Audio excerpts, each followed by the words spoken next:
I'm doing here is I'm just going to answer questions. Rather than me explain something you may or may not be interested in, I'd rather just answer questions. So you guys fire away the questions you have. And go ahead. We got questions. These two got the same question. Yeah, how do you transition if you just have a space of raw land that's just been left for grassland or whatever? Yep. How do you transition? Do you have to till? Do you have to, what's the best way to get in to get the cover crops to transition out of that? And here's your choice.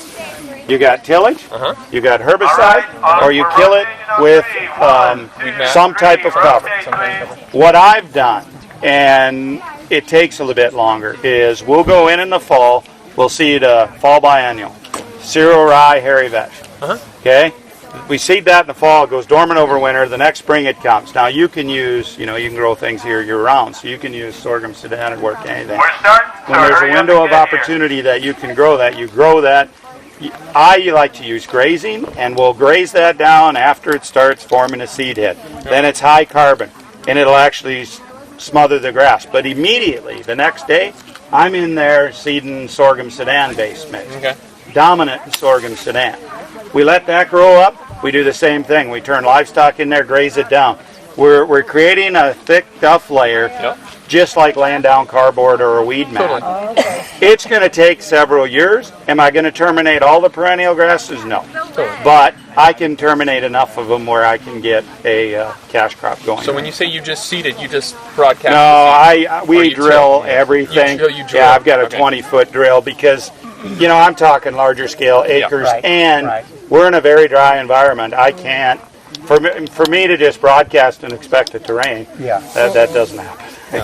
So Gabe, when you're ready, when the seed heads start forming and you move your cattle or sheep, post fall, how long do you wait till about half the biomass is gone? Or well, that's totally dependent on what I want to do.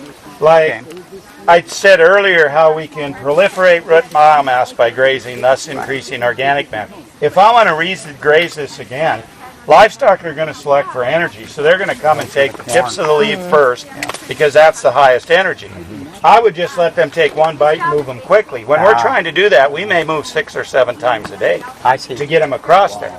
If I'm only going to graze it once, then we're going to leave them on a given area. We're still going to move every day, but we'll plot out. And I've done this enough. I can walk in here, and if I walked in here a bit, I could tell you approximately how many tons of biomass that is. I know the class of livestock I have. I know how much they eat per day, and I can figure it backwards, and I can tell you the exact area I need to fence off each day to give them their correct ration. So that's how I do it. The beauty of livestock is you convert this to dollars faster.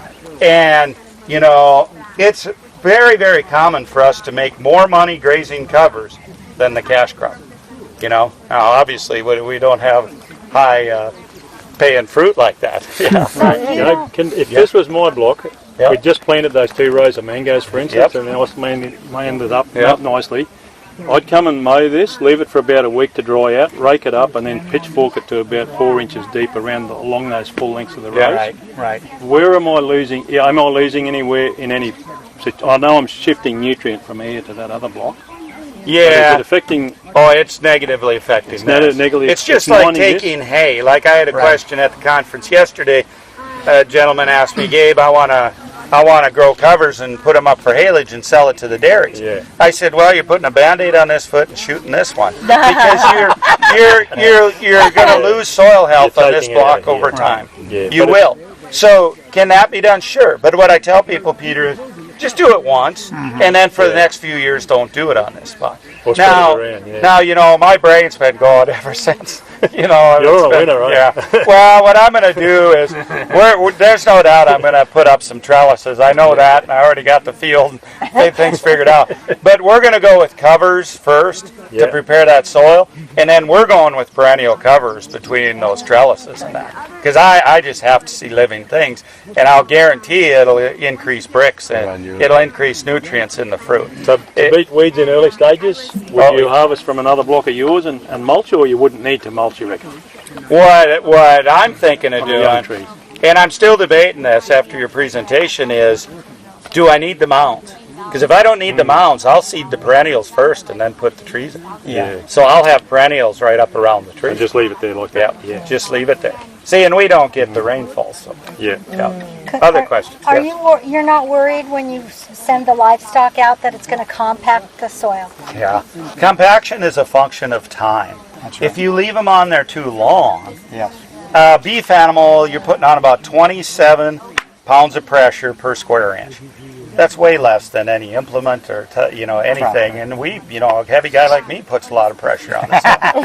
Be kind. The other thing is they're grazing a living plant, so that acts as a cushion. Yeah.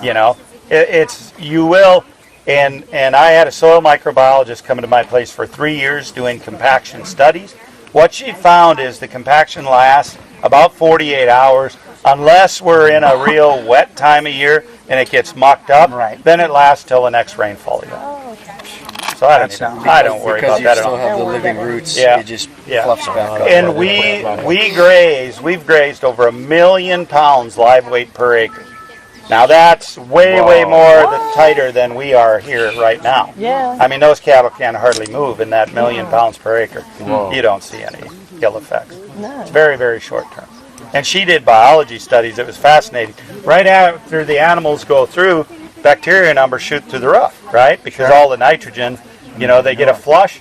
But then about 48 hours later, here comes all the protozoa and nematodes just eating them up, and boom, then your fungi starts to explode. How many head of cattle is that? everybody. 1 million pounds. Well, you can do it with 2 head of cattle. You can really do it with 1 if you can get it to stand on its 2 feet, But, yeah, most of the groups I'm working with are from anywhere from 100 to 400, I'll have in a group. But that's just because of our scale. On 1 acre or much bigger paddocks? Oh, and that's smaller than an acre. Oh. Yeah. So it's a mob grazing concept. Yeah. I like to call it adaptive multi-paddock grazing because we're not doing the same thing on the same acre every year. It's changing in flux according to what I'm trying to do. And you have a fence? You have just single polywire. We go out daily and string a polywire. That's simple. That's our best part of the day. What's the best advice you can give us after what you've seen so far here for us moving forward? Right here, diverse mixes. Because look at what's happening here. The sun hemp is attracting pollinators. The buckwheat cycling phosphorus. Sun hemp and lab are legumes. The fibrous root system of the sorghum sudan is building soil aggregates faster than any of the other things. One of the things, like I said earlier, that concerns me is the talk of sun hemp over here. Yeah. You will decrease infiltration rates over time with too much legumes. It's gonna cause more damage to your soil than it will good. And so you've got to get to diverse mixes. And these diverse mixes, because of how much biology it stimulates, will directly correlate to an increase in the movement of nutrients throughout your soil. And if that happens, what do you get? Nutrient dense, better tasting crops. And if you have that, it's money in the pocket.